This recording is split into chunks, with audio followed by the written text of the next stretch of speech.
Hello दोस्तों, मैं सौरव संतोष आपका ग्रो भारत चैनल में स्वागत करता हूं। आज हम लोग मैथमेटिक्स में बेसिक मैथ्स का टॉपिक पढ़ेंगे। इस चैनल को बढ़ाने में हमारा सहयोग दे और अगर वीडियो पसंद आए, लेक्चर पसंद आए तो इस वीडियो को लाइक करें, कमेंट करें एंड इस चैनल को सब्सक्राइब करें और आपके जितने भी डाउट्स हैं कमेंट सेक्शन में शेयर करें। तो अब मैं चालू करता हूँ बेसिक मैथ्स के बारे में। तो बेसिक मैथ्स जो टॉपिक है, इस टॉपिक में हम लोग क्या करने वाले हैं, पहले मैं उसके बारे थोड़ा ब्रीफ कर देता हूँ। बेसिक मैथ्स में हम लोग वो सारे कंसेप्ट को पढ़ेंगे जो हमें यूटिलाइज आने वाले हैं पूरे 2 साल में, मतलब 11th और 12th में। ठीक है, तो इस टॉपिक में वो टॉपिक्स रहेंगे जो हमने 9th 10th में पढ़ रखा है, उसको एज अ रिवीजन की तरह पढ़ेंगे। और कुछ ऐसे टॉपिक्स जो हम लोग 12th में जाके पढ़ेंगे, लेकिन उसका कुछ कंसेप्ट जो 11th में यूटिलाइज होता है उसको भी हम लोग थोड़ा बहुत बेसिक देखेंगे। ठीक है, तो हम लोग आज का लेक्चर को स्टार्ट करते हैं। सबसे पहला जो है वो है कंटिन्यूड सम। तो कंटिन्यूड सम का मतलब क्या होता है और इसको किस तरीके से रिप्रेजेंट किया जाता है वो पहले मैं बता देता हूँ। कंटिन्यूड सम जो है वो रिप्रेजेंट किया जाता है कैपिटल सिग्मा से। ठीक है, कंटिन्यूड सम जो है वो कैपिटल सिग्मा से रिप्रेजेंट किया जाता है। इसको किस तरीके से लिखते हैं? सिग्मा के इक्वल्स टू 1 से लेकर n तक ए के। ठीक है, तो यहाँ पे क्या चेंज कर रहा है? के चेंज कर रहा है। और के किस तरीके से चेंज कर रहा है? 1 फिर 2 फिर 3 फिर 4 से लेकर कहाँ तक जा रहा है? n तक जा रहा है। ठीक है, तो यहाँ पे हमारे पास जैसे ए के है तो के का वैल्यू पहले हमने 1 लिया तो A1, फिर प्लस, उसके बाद के का वैल्यू 2 लेंगे तो A2, फिर प्लस, फिर के का वैल्यू 3 लेंगे तो A3। और इस तरीके से हम लोग कहाँ तक लिख सकते हैं? AN तक लिख सकते हैं। ठीक है ना, तो सिग्मा में क्या होता है? सिग्मा जो है वो सम में कन्वर्ट होता है। ठीक है, उसके बाद इसके प्रॉपर्टीज के बारे में हम लोग देखेंगे कि इसके प्रॉपर्टीज क्या क्या होते हैं। सबसे पहला फर्स्ट प्रॉपर्टी नंबर 1 क्या होता है? प्रॉपर्टी नंबर 1 है सिग्मा के इक्वल्स टू 1 से लेकर n तक a। ठीक है, तो यहाँ पे मैं देख सकता हूँ कि a के यहाँ पे कोई भी k का टर्म नहीं है, तो कैसे वर्क करेगा? तो इसका पहले मैं लिख देता हूँ कि सिग्मा k इक्वल्स टू 1 से लेकर n तक a is n times a। इसका अगर मैं प्रूफ देखता हूँ तो प्रूफ देख लेते हैं कैसे करेंगे। देखो, सिग्मा के इक्वल्स टू 1 से लेकर n तक a है, तो अगर कुछ नहीं है तो मैं 1 लिख सकता हूँ ना, k की पावर 0, तो k की पावर 0 क्या हो जाएगा? 1 हो जाएगा। तो अब मैं क्या लिखूंगा? a 1 की power 0 plus a multiply by 2 की power 0 plus a multiply by 3 की पावर 0। और ऐसे करते करते अपने पास कहाँ तक चला जाएगा? a multiply by n raise to the power 0। तो पहला आ गया a, दूसरा 2 की पावर 0 भी 1 हो जाएगा, तो दूसरा भी आ गया a, तीसरा भी a आ गया। और ऐसे करते करते अपने पास सारे के n a आ जाएंगे, तो इसका वैल्यू क्या हो जाएगा? n times a। तो इस तरीके से इसको हम लोग प्रूफ कर सकते हैं। ठीक है, सेकंड प्रॉपर्टी क्या होता है? सेकंड प्रॉपर्टी बोलता है कि sigma distributes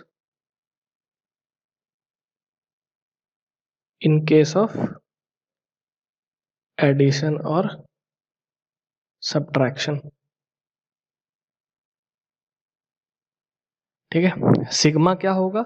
in case of addition and subtraction के केस में डिस्ट्रीब्यूट हो जाएगा। मतलब सिग्मा के इक्वल्स टू 1 ए के प्लस माइनस बी के। ठीक है, के इक्वल्स टू 1 से लेकर n तक, तो इसको हम लोग डिस्ट्रीब्यूट करके कैसे लिख सकते हैं? सिग्मा के इक्वल्स टू 1 से n तक ए के प्लस माइनस सिग्मा के इक्वल्स टू 1 से लेकर n तक बी के। ठीक है, तो ये अपने पास हो जाता है डिस्ट्रीब्यूशन। क्लियर है? अब अगर मुझे इसका प्रूफ देखना होगा तो मैं कैसे प्रूफ करूंगा? LHS लेता हूं। LHS क्या हो गया? सिग्मा के इक्वल्स टू 1 से लेकर n तक ए के प्लस माइनस बी के। ठीक है, तो कैसे लिखूंगा इसको? देखो, पहले के का वैल्यू 1 हो गया तो क्या हो जाएगा? A1 plus minus B1। फिर के का वैल्यू 2 लूंगा तो A2 प्लस माइनस B2, फिर 3 लूंगा तो A3 प्लस माइनस B3, और ऐसे करते करते अपने पास क्या हो जाएगा, के का वैल्यू जब n हो जाएगा तो an प्लस माइनस bn, ये आ गया। अब क्या करेंगे, इसमें कि a का सारा टर्म एक तरफ ले लेते हैं, ठीक है। तो a का सारा टर्म एक तरफ ले लिया तो इधर क्या हो जाएगा, a1 plus A2 plus A3, कहाँ तक, an तक, plus minus B1 plus B2 plus B3 plus कहाँ तक, bn तक। तो ये जो अपने पास है, ये जो अपने पास लिखा हुआ है, इसका वैल्यू क्या हो गया, ये हो गया सिग्मा ए के प्लस माइनस, और ये जो अपने पास है इसका वैल्यू क्या हो जाएगा, सिग्मा बी के, और ये किसके बराबर हो गया, आर एच एस के बराबर हो गया। तो इस तरीके से हम लोग इसको प्रूफ कर सकते हैं, ठीक है। तो इसका प्रूफ हो गया, ध्यान रखेंगे हम लोग इस चीज को। उसके बाद नेक्स्ट है अपने पास third point, third property, sigma does not distribute in case of multiplication, multiply and divide। तो इसका मतलब क्या है, इसका मतलब है कि sigma A K multiply by B K will not be equal to sigma A K will not be equal to sigma A K multiply by sigma B के, ठीक है। या फिर अगर डिवाइड के लिए देखेंगे तो डिवाइड के लिए क्या हो जाएगा कि sigma A K divided by B K is not equal to sigma A K upon sigma B के, ठीक है, इक्वल नहीं होगा। यही थर्ड प्रॉपर्टी बताना चाह रहा है।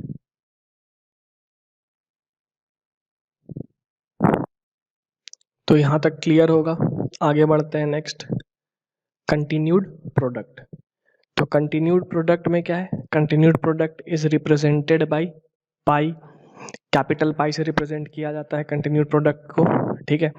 किस तरीके से इसको लिखते हैं, k इक्वल्स टू 1 से लेकर n तक a के, ये क्या हो जाएगा, a1 multiply by a2 multiply by a3 multiply by कहाँ तक, an तक, ठीक है। तो ये हमारे पास क्या करता है, ये प्रोडक्ट में कर देता है। जैसे सिग्मा, सिग्मा किस में करता है, एडिशन में, तो पाई किस में कन्वर्ट कर देता है, प्रोडक्ट में, ठीक है। तो इसके भी प्रॉपर्टीज देख लेते हैं। फर्स्ट प्रॉपर्टी क्या है, पहला प्रॉपर्टी इस पाई के इक्वल्स टू 1 से लेकर n तक a, ये हो जाता है a raise to the power n, ठीक है। दूसरा property, pi distributes in case of product और डिवीजन, ठीक है। जो पाई है वो प्रोडक्ट या डिवीजन के केस में डिस्ट्रीब्यूट हो जाता है। जैसे कि अगर पाई ए के मल्टीप्लाई बाई बी के है तो इसको मैं लिख सकता हूँ पाई ए K multiply by pi B के, ठीक है। तो इसका प्रूफ देखते हैं हम लोग, इसका प्रूफ देखते हैं। तो प्रूफ में पहले LHS ले लेते हैं। LHS क्या हो गया, पाई ए के मल्टीप्लाई बाई बी के, ठीक है। तो ये क्या हो जाएगा, पहला आ जाएगा A1 मल्टीप्लाई बाई B1, फिर दूसरा क्या आ जाएगा A2 मल्टीप्लाई बाई B2, तीसरा क्या आ जाएगा A3 मल्टीप्लाई बाई B3, और ऐसे करते करते अपने पास AN मल्टीप्लाई बाई BN आ जाएगा। अब इस जगह क्या करोगे कि A1 A2 A3 कहाँ तक, AN तक अलग निकाल लिया, multiply by B1 B2 B3 कहाँ तक, BN तक अलग निकाल लिया। तो अगर मैं पहले वाले को देखूं तो पहला वाला क्या है, पहला वाला इस पाई ए के, और दूसरा वाला क्या है, दूसरा वाला इस पाई बी के। तो इस तरीके से ये RHS के इक्वल हो गया। ठीक है, तो ये ध्यान रखना है हमें, ये ए। और दूसरा क्या है, डिवाइड वाला, कि पाई ए के बाई बी के, ये किसके बराबर होगा, पाई ए के अपॉन पाई बी के। ठीक है, ये इसके बराबर होता है। क्लियर है? तो ये ध्यान रखना है प्रॉपर्टी, कि इनकेस अगर कभी हमारे पास आए तो हमें पता होना चाहिए कि कैसे सॉल्व कर। अब हम लोग प्रॉपर्टी नंबर 3 देखते हैं। प्रॉपर्टी नंबर 3 क्या है, pi doesn't distribute in case of add और subtract। ठीक है, मतलब पाई ए के plus minus B K is not equal to पाई ए के प्लस माइनस पाई बी के। ठीक है, ये इक्वल नहीं होता है, तो इस चीज को ध्यान रखेंगे। ठीक है ना, तो ये 3 प्रॉपर्टीज है, इन 3 प्रॉपर्टीज का अच्छे से ध्यान रखें, बिकॉज इन चीज़ों का अगर यूटिलाइजेशन आता है हमारे पास, तो हमें क्लियरिटी होना चाहिए कि किस तरीके से हम लोग इसके क्वेश्चंस को हैंडल कर सकते हैं। ठीक है, आगे बढ़ते हैं, इस पे बेस्ड एग्जांपल करते हैं। तो यहाँ पे मैंने 2 एग्जांपल दे रखा है। मैं उम्मीद करूँगा कि आप लोग वीडियो को पॉज करें और दोनों एग्जांपल को सॉल्व करें। अगर आपने खुद से एग्जाम्पल को अटेम्प्ट किया तो इससे बेनिफिट्स आपको ही है, बिकॉज इससे आपको पता चलेगा कि आपको कंसेप्ट समझ में आया या नहीं आया। उसके साथ ही साथ अगर आपको कंसेप्ट समझ में आया और आपने अप्लाई किया, सही आंसर आ गया तो बढ़िया है, और अगर गलत आंसर आता है तो आपको ये पता चलेगा कि आपने किस जगह पे मिस्टेक की, जिसको हम लोग सुधार सकते हैं फिर। ठीक है, तो वीडियो को पॉज करें और अटेम्प्ट करें। तो उम्मीद है कि आप लोगों ने अटेम्प्ट कर लिया होगा। तो मैं सॉल्यूशन बता देता हूँ कि किस तरीके से इसको सॉल्व करते हैं। ठीक है, तो पहला जो है सिग्मा k इक्वल्स टू 1 से लेके 4 तक। ठीक है, 2 raise to the power k plus 3 raise to the power k। तो यहाँ पे क्या होगा, सिग्मा जो है ये डिस्ट्रीब्यूट हो जाएगा, 2 raise to the power k plus sigma 3 raise to the power k कहाँ से कहाँ तक है, 1 से लेकर 4 तक। कहाँ से कहाँ तक है, 1 से लेकर 4 तक। तो अब लिखूंगा तो कैसे लिखूंगा, 2 raise to the power 1 plus 2 square plus 2 cube plus 2 की पावर 4। ये आ गया पहला bracket, plus 3 raise to the power 1 plus 3 square plus 3 cube plus 3 की पावर 4। तो यहाँ से क्या आ जाएगा, 2 plus 4 plus 8 plus 16 plus 3 plus 9 plus 27 plus 81। और इन सभी को अगर हम लोग ऐड कर लेते हैं तो अपने पास आंसर क्या आ जाएगा, 150। तो आंसर इज 150। ठीक है, तो इस तरीके से हम लोग इस क्वेश्चन को सॉल्व करेंगे। वही अगर सेकंड वाले क्वेश्चन में जाते हैं तो सेकंड वाले में देखेंगे तो अपने पास पाई के केस में एडिशन में डिस्ट्रीब्यूशन नहीं होता है। तो इसको अगर मुझे सॉल्व करना होगा तो कैसे करूंगा, 2 raise to the power k plus 3 raise to the power k 1 से लेकर 4 तक है, तो मैं लिखूंगा 2 raise to the power 1 plus 3 raise to the power 1। इसका मल्टीप्लीकेशन होगा किसके साथ, 2 raise to the power 2 plus 3 raise to the power 2। ये मल्टीप्लाई होगा 2 क्यूब प्लस 3 क्यूब, और फाइनली मल्टीप्लाई होगा 2 की पावर 4 प्लस 3 की पावर 4। तो 2 raise to the power 1 plus 3 raise to the power 1 क्या हो जाएगा, 2 प्लस 3 5 मल्टीप्लाई बाई 2 का स्क्वायर क्या हो गया 4, और 3 का स्क्वायर क्या हो गया 9। तो 9 प्लस 4 क्या हो जाएगा 13 मल्टीप्लाई बाई 2 का क्यूब क्या हो जाएगा 8, और 3 का क्यूब क्या हो जाएगा 27। तो सम क्या हो जाएगा 35 मल्टीप्लाई बाई 2 की पावर 4 क्या हो जाएगा 16, एंड 3 की पावर 4 क्या हो जाएगा 81। तो 81 प्लस 16 क्या हो जाएगा 97। तो इसको फर्दर मल्टीप्लाई कर लेंगे तो अपने पास आंसर आ जाएगा। ठीक है, तो इस तरीके से हमने कंटिन्यूड सम के बारे देखा और कंटिन्यूड प्रोडक्ट के बारे देखा। हम लोग आगे बढ़ते हैं और हम लोग नेक्स्ट टॉपिक करने वाले हैं, दैट इज नंबर सिस्टम। तो नंबर सिस्टम के बारे थोड़ा देखते हैं। नंबर सिस्टम में अगर हम लोग देखते हैं तो सबसे पहला आता है नेचुरल नंबर। तो नेचुरल नंबर किस टाइप के नंबर होंगे, सारे काउंटिंग नंबर्स, ठीक है ना। काउंटिंग नंबर्स कैसे, 1 2 3 4, ये सब जितने भी काउंटिंग नंबर्स है इनको हम लोग क्या बोलते हैं, नेचुरल नंबर, ठीक है। तो अब देखो, अब क्या था कि लोगों के पास सबसे पहले नेचुरल नंबर आ गया, बिकॉज लोग काउंट करना सीख रहे थे, इंसान काउंट करना सीख रहा था।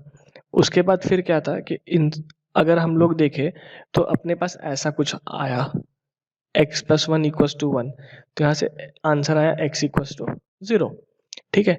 तो अब x इक्वल्स टू 0 जो आ रहा है, इसका आंसर नेचुरल नंबर नहीं दे पा रहा था, ठीक है। तो फिर वहां पे इन्वेंट हुआ जीरो का।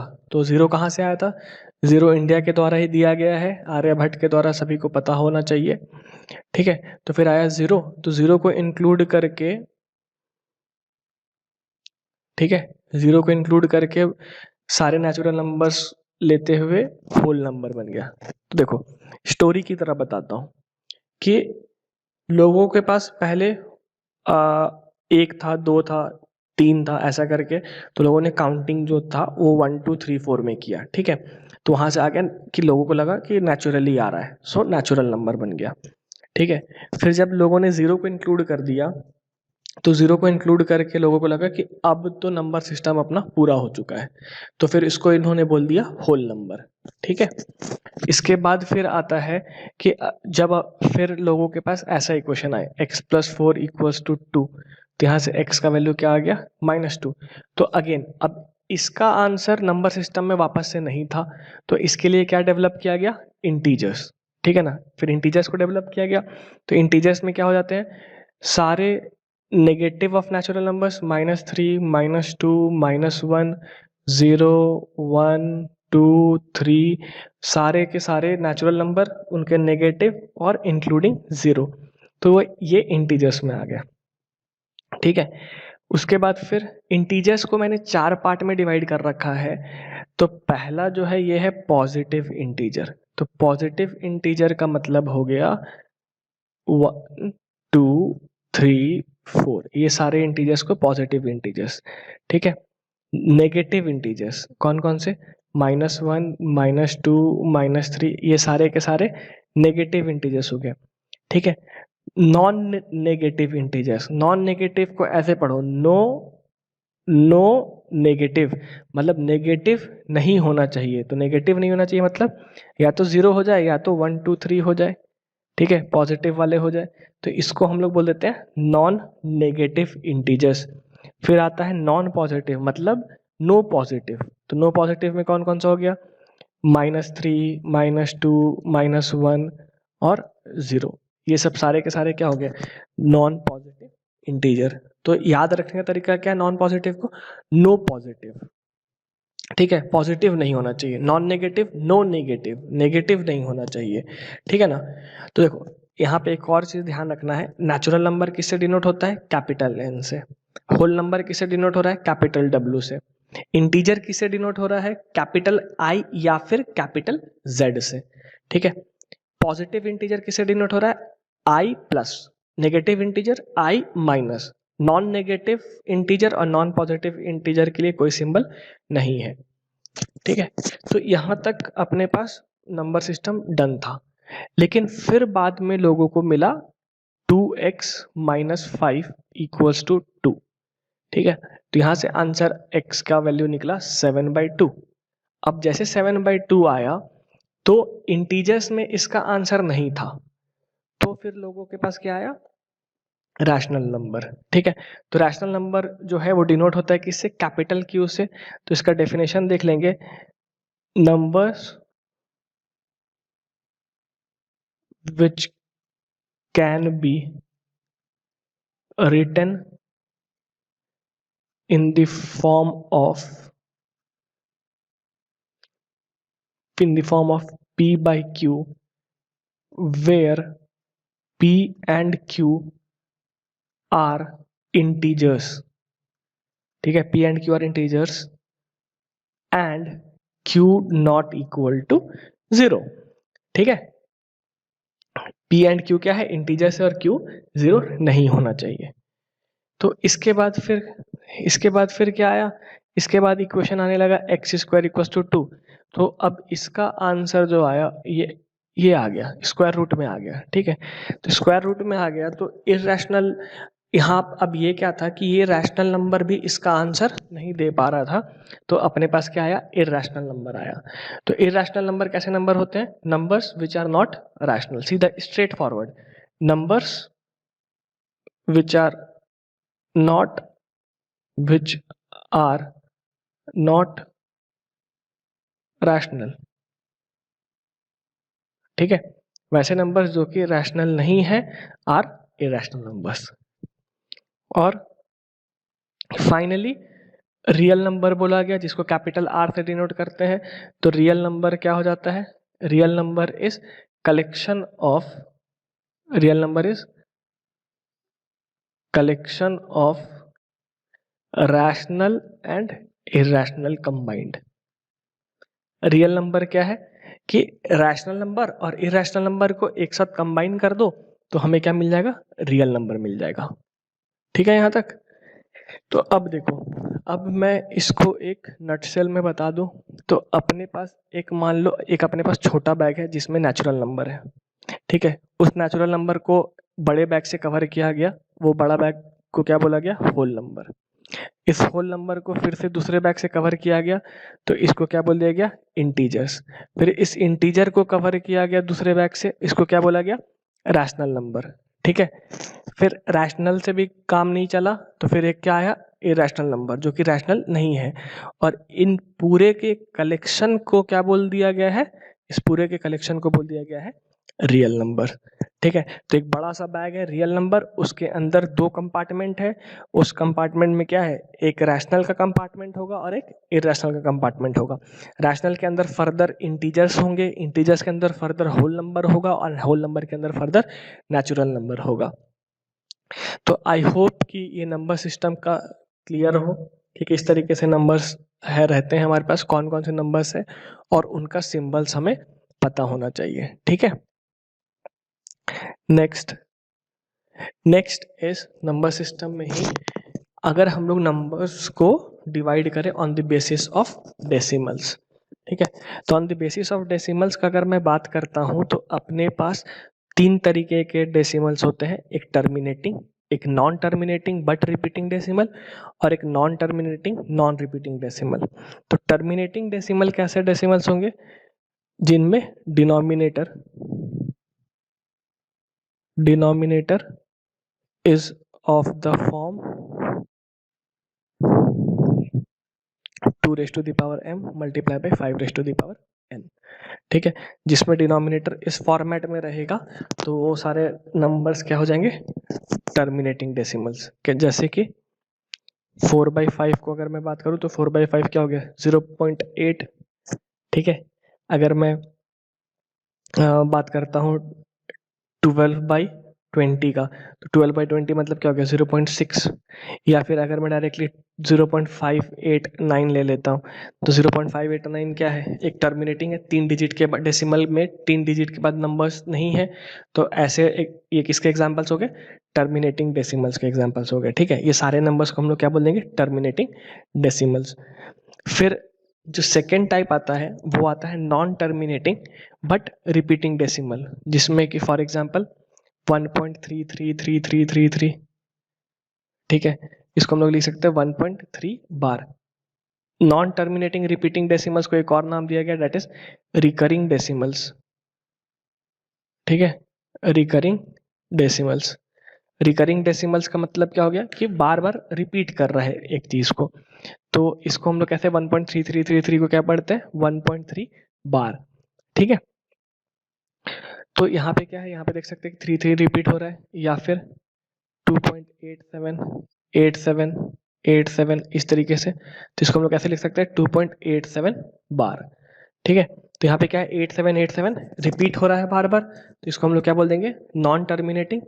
ठीक है, टर्मिनेट नहीं हो रहा है बट रिपीट हो रहा है, तो ऐसे डेसिमल्स को हम लोग नॉन टर्मिनेटिंग रिपीटिंग डेसिमल्स बोलते हैं। ऐसे डेसिमल्स जो कि नाइदर टर्मिनेटिंग हो नॉर रिपीटिंग हो, जैसे कि 1.01 001 00001।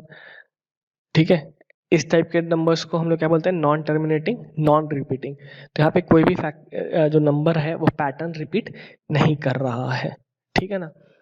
या फिर √2 या फिर पाई या फिर ई, ये सारे के सारे जो है non terminating non repeating decimals हैं, ठीक है ना। तो हमें ये ध्यान रखना है कि पहला दो जो है दीज आर रैशनल नंबर्स, ठीक है। पहला दो जो है वो रैशनल है और लास्ट वाला जो है वो क्या है, इरैशनल नंबर है, ठीक है। तो ये ध्यान रखना है, पहला वाला रैशनल है और पहला दो जो है वो रैशनल है और लास्ट वाला क्या है, इरैशनल है, ठीक है। फिर अपने पास क्या है, फिर अपने पास नोट पॉइंट गिवन है। अब हम लोग नोट पॉइंट देखते हैं। नोट पॉइंट में क्या है, between any two rational number there exist infinitely many rational number. तो यहाँ पे ऐसा बोल रहा है कि अगर अपने पास दो रैशनल नंबर है, लेट्स से 3.5 एंड 3.6, दो रैशनल नंबर है, तो इनके बीच में infinite number of rational numbers हो सकते हैं, जैसे कि 3.6 3.51, 3.52, 3.53, ठीक है, ऐसे करके, या फिर 3.501, 3.502, 3.503। और देख सकते हो कि काफी सारे नंबर्स हम लोग लिख सकते हैं, ठीक है। तो हम लोग क्या बोल देंगे, between any two rational number there exist infinitely many rational numbers. जो सेकंड पॉइंट है ना, सेकंड पॉइंट बहुत ही इंपॉर्टेंट है, तो इसको स्टार मार्क लगा लेंगे। ये क्या बोल रहा है कि rational number and irrational number are alternate to each other. इसका मतलब ये हो गया कि अगर लेट्स से कि मैं 5 कॉन्जिक्यूटिव नंबर्स को ले लेता हूं, अगर पहला रैशनल है तो दूसरा इरैशनल ही होगा, उसके नेक्स्ट रैशनल होगा, उसके नेक्स्ट इरैशनल होगा, उसके नेक्स्ट रैशनल होगा, उसके नेक्स्ट इरैशनल होगा, उसके नेक्स्ट रैशनल होगा, उसके नेक्स्ट इरैशनल होगा। इस तरीके से ही नंबर चलता है, एक रैशनल होगा, दूसरा irrational, rational irrational, rational irrational, इस तरीके से चलेगा, ठीक है। तो सेकंड नोट पॉइंट जो है उसको काफी अच्छे से ध्यान रखना है हमें। आगे बढ़ते हैं। Next is classification of numbers. तो हम लोग अब यहाँ पे नंबर्स को फर्दर क्लासिफाई कर रहे हैं, prime number, composite number, co prime numbers and twin prime numbers.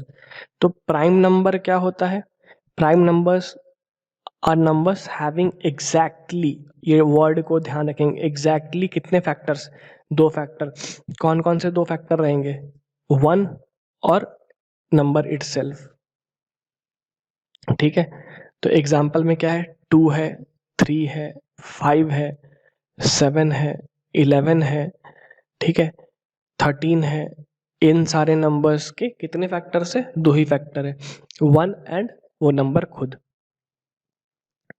तो इस जगह पे एक पॉइंट लिख लेंगे हम लोग, इस जगह पे एक हम लोग पॉइंट लिख लेंगे। पॉइंट क्या रहेगा, 2 is the only even prime number, ठीक है। 2 जो है वही सिर्फ एकमात्र इवन प्राइम नंबर है, उसके अलावा जितने भी प्राइम नंबर्स है वो सारे के सारे ऑड है, ठीक है।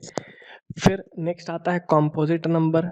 तो कॉम्पोजिट नंबर क्या होता है, composite numbers are numbers having more than 2 factors. उसमें कितने फैक्टर्स होंगे, 2 से ज़्यादा फैक्टर्स होंगे। जैसे कि अगर मैं एग्जांपल लेता हूँ तो जैसे 4 ले लेता हूँ, 4 के कितने फैक्टर्स है, 1 आएगा, 2 आएगा एंड देन 4 आएगा। हाँ, तो यहाँ पे जैसे 4 अपने पास हो गया, तो नंबर्स कौन कौन से हो जाएंगे, 4, 6, 8, 9, 10, 12, 14, 15, ये सारे के सारे नंबर्स कैसे हो जाएंगे, कॉम्पोजिट नंबर हो जाएंगे, बिकॉज इनके कितने फैक्टर्स होंगे, 2 से ज़्यादा होंगे। जैसे 6 के लिए अगर देखा जाए तो 1 हो गया, 2 हो गया, 3 हो गया एंड 6 खुद हो गया, ठीक है। ये सब के सब जो नंबर्स है ये क्या होंगे, 6 के फैक्टर्स होंगे, ठीक है। तो 4 फैक्टर है, तो यहाँ पे पॉइंट लिख लेंगे। पॉइंट क्या है कि 4 is the smallest composite number, ठीक है। 4 is the smallest composite number. और इसी के साथ ही साथ एक और लिख लेंगे, एक और पॉइंट लिख लेंगे इसके बाद कि 1 is neither prime nor composite.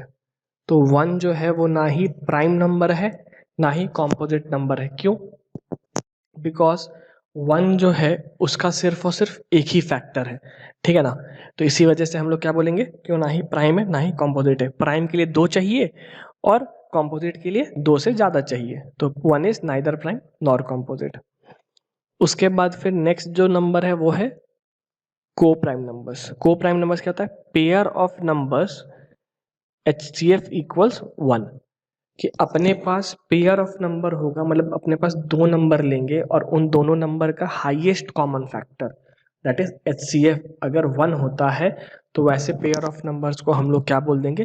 को प्राइम नंबर्स। ठीक है। जैसे अगर मैं एग्जाम्पल का बात करता हूँ तो एग्जाम्पल क्या हो जाएगा? एग्जाम्पल हो जाएगा 2,3। ठीक है। एग्जाम्पल में अगर ले लेते हैं तो एग्जाम्पल क्या हो जाएगा? 2,3 या फिर 8,11। ठीक है। या फिर 15,22। ये सब सारे के सारे क्या हो गए?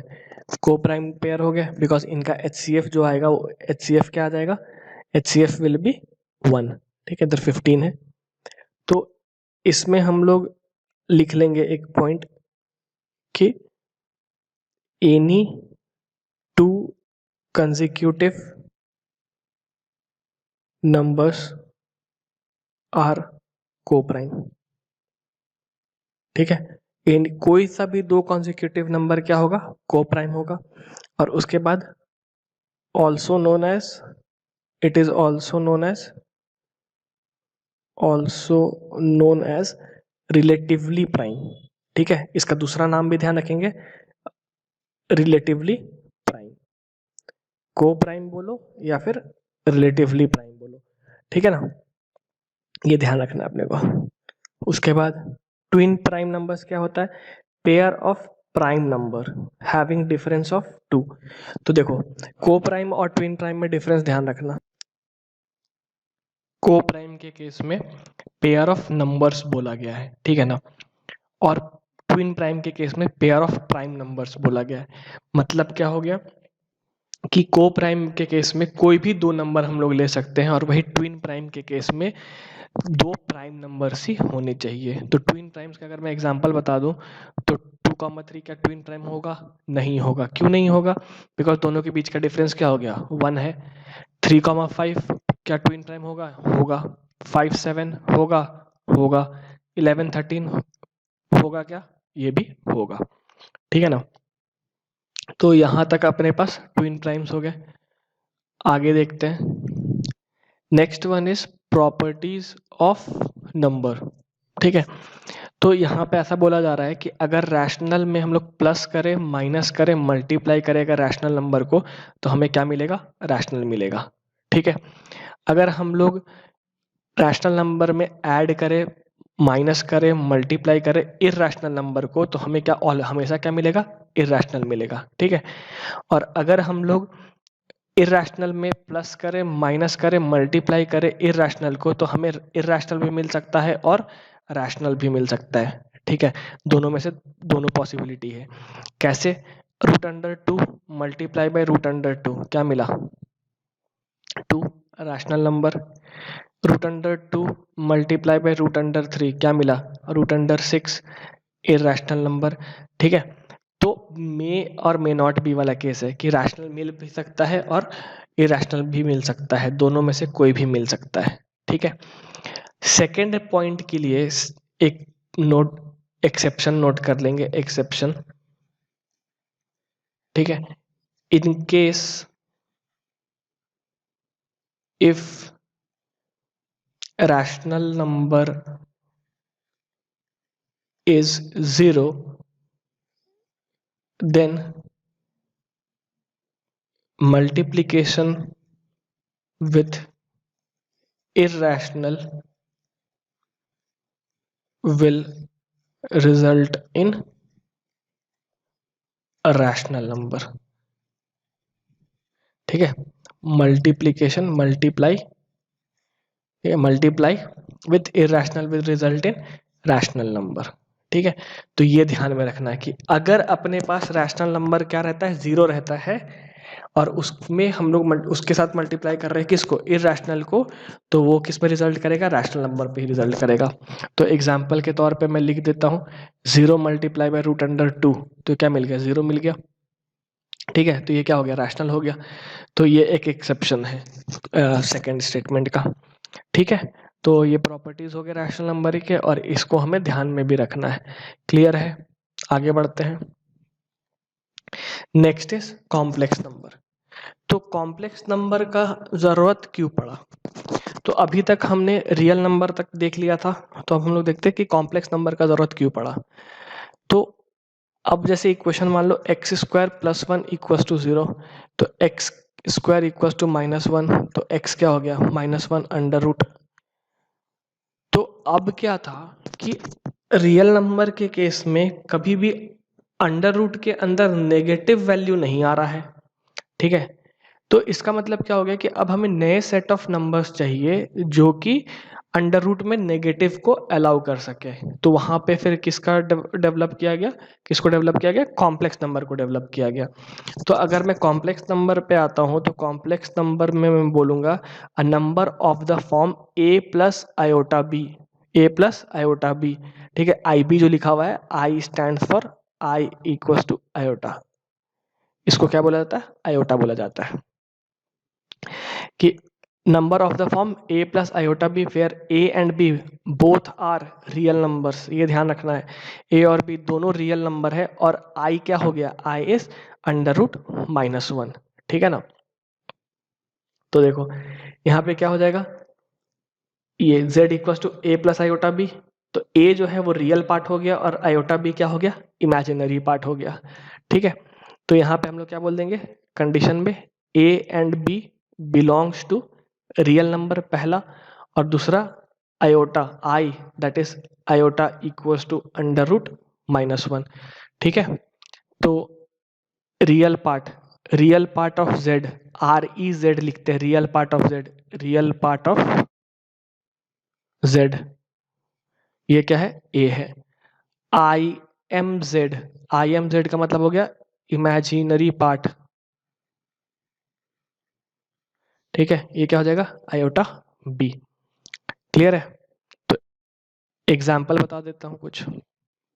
तो अब बात है कि सर आपने ये टॉपिक इतना इजीली कैसे बता दिया, या इतने जल्दी कैसे खत्म हो गया, ये तो पहली बार हम लोग सुने। तो ये इसलिए जल्दी बता दिया हूँ बिकॉज अपने पास कॉम्प्लेक्स नंबर एक पूरा का पूरा चैप्टर ही है जो कि हम लोग पढ़ेंगे आगे। ठीक है, अभी मैंने जस्ट इतना बताया है जितने में हमारा काम निकल जाए। ठीक है, जब तक वो चैप्टर ना पढ़े, जितना हमारा काम जरूरत पड़ता है उतना ही मैंने अभी बताया है, इसीलिए हम लोगों ने इस लेक्चर को क्या बोल रखा है, बेसिक मैथ्स लेक्चर। ठीक है, तो एग्जाम्पल में पहला एग्जाम्पल 4 + iota3। ठीक है, z = 4 + iota3, ये क्या हो गया, कॉम्प्लेक्स नंबर हो गया जिसमें रियल पार्ट इज, इस जगह पे real part is 4 and imaginary part is iota3। ठीक है, z = 3, तो यहाँ पे रियल पार्ट क्या हो गया, 3 हो गया, और इमेजिनरी पार्ट क्या हो गया, 0 हो गया। तो z = 3 क्या कॉम्प्लेक्स नंबर है, हाँ है, जिसमें इमेजिनरी पार्ट क्या आ जा रहा है, 0 आ जा रहा है। थर्ड, z = iota √2, तो यहाँ पे रियल पार्ट क्या हो गया, रियल पार्ट 0 है, और ये क्या हो गया, इमेजिनरी पार्ट क्या हो जाएगा, √2। ठीक है, तो यहाँ पे एक लास्ट चीज जो कॉम्प्लेक्स नंबर में हम लोग देखते हैं वो है इसका conjugate of a complex number. तो कॉन्जुगेट ऑफ कॉम्प्लेक्स नंबर, ये किसे डिनोट होता है, z बार से। ठीक है ना, तो कॉन्जुगेट क्या हो जाता है, z bar = a - iota b। ठीक है, तो अगर मैं एक एक करके फर्स्ट वाले का z बार लिखता हूँ ना, तो फर्स्ट वाले का z बार क्या हो जाएगा, देखो जो अपने पास फर्स्ट क्या था, 4 + iota √3, तो फर्स्ट वाले का कॉन्जुगेट क्या आ जाएगा, 4 - iota 3। वही सेकेंड वाले का अगर मैं कॉन्जुगेट का बात करूंगा तो 3 माइनस आयोटा 0 होना चाहिए था, दैट विल बी 3 इटसेल्फ, ठीक है। और थर्ड वाले का अगर बात करता हूं तो थर्ड वाले के केस में क्या आ जाएगा, z equal to minus iota root under 2, ठीक है। तो कॉन्जुगेट में क्या होता है, रियल पार्ट सेम रह जाता है और इमेजिनरी पार्ट में प्लस की जगह माइनस हो जाएगा या फिर माइनस की जगह प्लस हो जाएगा, ठीक है। तो ये ध्यान रखना है अपने पास कॉम्प्लेक्स नंबर में कि कॉम्प्लेक्स नंबर किस फॉर्मेट में होता है, a प्लस आयोटा बी, जहाँ पे आयोटा क्या है, रूट अंडर -1, उसमें रियल पार्ट क्या है, real part is a, imaginary part is iota b, a और b दोनों रियल नंबर होते हैं। क्लियर है। आगे बढ़ते हैं और आगे बढ़ के हम लोग नेक्स्ट टॉपिक जो देखते हैं दैट इज फ्रैक्शंस, ठीक है। तो ये हमारा आज का लास्ट टॉपिक होगा। फ्रैक्शन क्या होता है, फ्रैक्शन अपने पास दो टाइप के हैं, एक प्रॉपर फ्रैक्शन और एक इम्प्रॉपर फ्रैक्शन। तो पहले हम लोग फ्रैक्शन का फॉर्मेट देख लेते हैं, ठीक है। फ्रैक्शन हम लोग किस तरीके से लिखेंगे, न्यूमरेटर अपॉन डिनोमिनेटर, ये फ्रैक्शन फॉर्मेट हो गया, ठीक है। तो प्रॉपर फ्रैक्शन के केस में क्या होगा, numerator will be less than denominator, ठीक है। प्रॉपर फ्रैक्शन के केस में न्यूमरेटर जो होगा will be always less than denominator. For example 3/4, 2/9, 10/19, ये सब सारे किसके एग्जाम्पल हो गए, प्रॉपर फ्रैक्शन के। तो इम्प्रॉपर फ्रैक्शन क्या होता है, इम्प्रॉपर फ्रैक्शन वो फ्रैक्शन होता है जिसमें न्यूमरेटर जो होता है वो ग्रेटर देन होता है या इक्वल टू होता है डिनोमिनेटर के, जैसे कि 2/2, ठीक है। ये क्या हो गया, 1 हो गया। तो यहाँ पे न्यूमरेटर और डिनोमिनेटर क्या हो गए, इक्वल हो गए, तो ये इम्प्रॉपर फ्रैक्शन हो गया। या फिर 5/3, improper fraction, numerator is greater than denominator. उसके बाद 8/3 क्या हो गया, इम्प्रॉपर फ्रैक्शन। तो ऐसे फ्रैक्शंस जिसमें न्यूमरेटर जो है वो ग्रेटर होता है किससे, डिनोमिनेटर से, तो उसको हम लोग क्या बोल देते हैं, इम्प्रॉपर फ्रैक्शन। इम्प्रॉपर फ्रैक्शन को हम लोग जो है वो लिख सकते हैं मिक्स्ड फ्रैक्शन में, मिक्स्ड फ्रैक्शन। तो मिक्स्ड फ्रैक्शन में कैसे लिखते हैं, जैसे 8/3 का ही एग्जांपल ले लेता हूं, तो 8/3 को मैं लिख दूंगा 2/3। ऐसे फ्रैक्शन को हम लोग क्या बोल देते हैं, मिक्स्ड फ्रैक्शन। तो ध्यान रखना अपने को, प्रॉपर फ्रैक्शन क्या हो गया, numerator less than denominator, improper fraction क्या हो गया, न्यूमरेटर ग्रेटर देन डिनोमिनेटर। और मिक्स्ड फ्रैक्शन में हम लोग कैसे लिखेंगे कि 2 × 2 अगर इस फॉर्मेट में लिखते हैं तो ये क्या हो गया, मिक्स्ड फ्रैक्शन। और इस तरीके से लिख लेंगे तो ये इम्प्रॉपर फ्रैक्शन। तो इम्प्रॉपर फ्रैक्शन को ही हम लोग मिक्स्ड फ्रैक्शन में लिख सकते हैं। एंड यहाँ पे अपने पास 3 क्वेश्चन है कि express the following decimals in p/q form, ठीक है। 0.18 बार, ठीक है, 0.423 बार, 2.63 बार। तो अब मैं यहाँ पे क्या करता हूँ, एक क्वेश्चन पहले प्रॉपर वे में सॉल्व करके बताता हूँ एंड उसके बाद फिर मैं बताऊंगा कि किस तरीके से हम लोग इसको शॉर्टकट फॉर्मेट में। तो अगर मैं क्वेश्चन नंबर 1 को ले लेता हूँ, क्वेश्चन नंबर 1, 0x बोल देता हूँ, 0.18 बार, इसको लिख लेता हूँ, क्या आ जाएगा, x इक्वल टू 0.1888 ऐसा करके 10 से मल्टीप्लाई कर देता हूँ, तो पहले क्या आ जाएगा, 10x इक्वल टू 1.88, ठीक है। फिर क्या करूंगा, एक बार और 10 से मल्टीप्लाई कर देता हूँ तो क्या हो जाएगा, 100x इक्वल टू 18.8888 ऐसा। अब क्या करेंगे कि दोनों को सब्ट्रैक्ट कर दे, तो दोनों को जैसे सब्ट्रैक्ट करेंगे तो अपने पास इधर क्या आ जाएगा, 90x इक्वल टू 17। तो इस जगह से आंसर क्या देगा, x का वैल्यू 17/90, ठीक है। x का वैल्यू विल बी 17/90। तो ये ध्यान रखेंगे, पहले वाले का आंसर इज 17/90, ठीक है। अब ध्यान से सुनना, शॉर्टकट तरीका ये था बुकिश मेथड कि किस तरीके से हम लोग बुक में सॉल्व करते हैं। अब हम लोग यहाँ पे देखते हैं शॉर्टकट ट्रिक, शॉर्ट मेथड, ठीक है।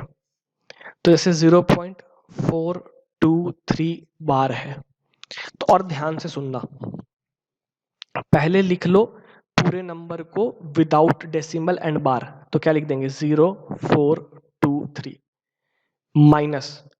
अब उन नंबर को माइनस कर दो जो कि बार के बाहर है, तो बार के बाहर क्या है 0 और 4, डेसिमल हटा देने का काम है, ठीक है ना, डेसिमल हटा देना है और बार को भी हटा देना है।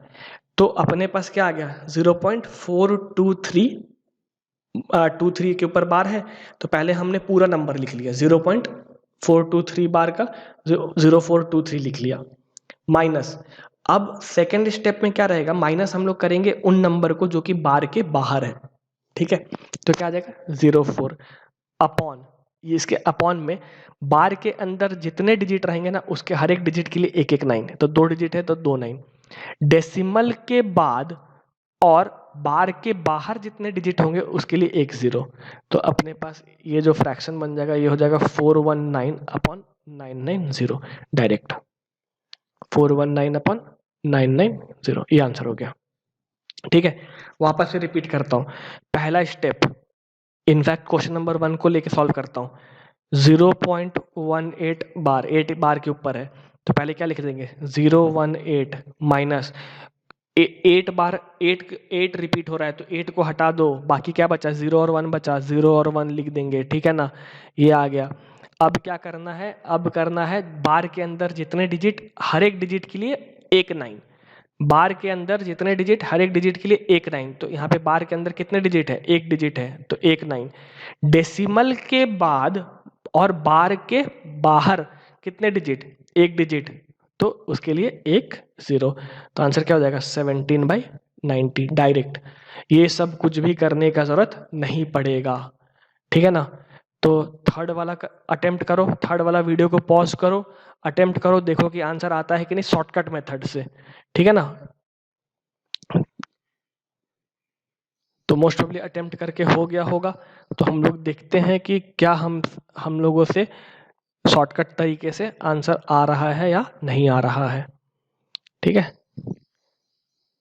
तो अपने पास क्या है 2.63 बार, तो पहले क्या लिखेंगे 263 लिख लेंगे पूरा पूरा डेसिमल हटा के, माइनस कौन सा नंबर रिपीट नहीं हो रहा है, ओनली 2 रिपीट नहीं हो रहा है, ठीक है, ये हो गया, अपॉन, अब देखो बार के अंदर कितने डिजिट, बार के अंदर 2 डिजिट, तो हर एक डिजिट के लिए एक एक 9, ठीक है, डेसिमल के बाद, डेसिमल देखो अब यहाँ पे ध्यान देना, जो ये 2 है ये 2 डेसिमल के पहले है, ठीक है, यहाँ पे जो ये 4 था ये डेसिमल के बाद था, यहाँ पे 4 जो है ये डेसिमल के बाद था, यहाँ पे 1 जो है ये भी डेसिमल के बाद है, तो डेसिमल के बाद यहाँ पे कुछ भी नहीं है, ठीक है, तो डेसिमल के बाद एक भी डिजिट नहीं है, तो हम लोग यहीं पे छोड़ देंगे, तो ये अपना आंसर हो गया, आंसर क्या हो जाएगा 261/99, ये फाइनल आंसर हो गया, ठीक है। इसको हम थोड़ा सिंप्लीफाई कर सकते हैं, सिंपलेस्ट फॉर्म में ला सकते हैं, जो कि आप लोग कर लेना, क्लियर है। इस लेक्चर को देखने के बाद अगर आपको लेक्चर पसंद आया हो तो इस वीडियो को लाइक करें, शेयर करें एंड अपने फ्रेंड्स सब्सक्राइब करें, और उसके साथ ही साथ जो भी आपके डाउट्स हैं वो कमेंट सेक्शन में लिखें। Thank you.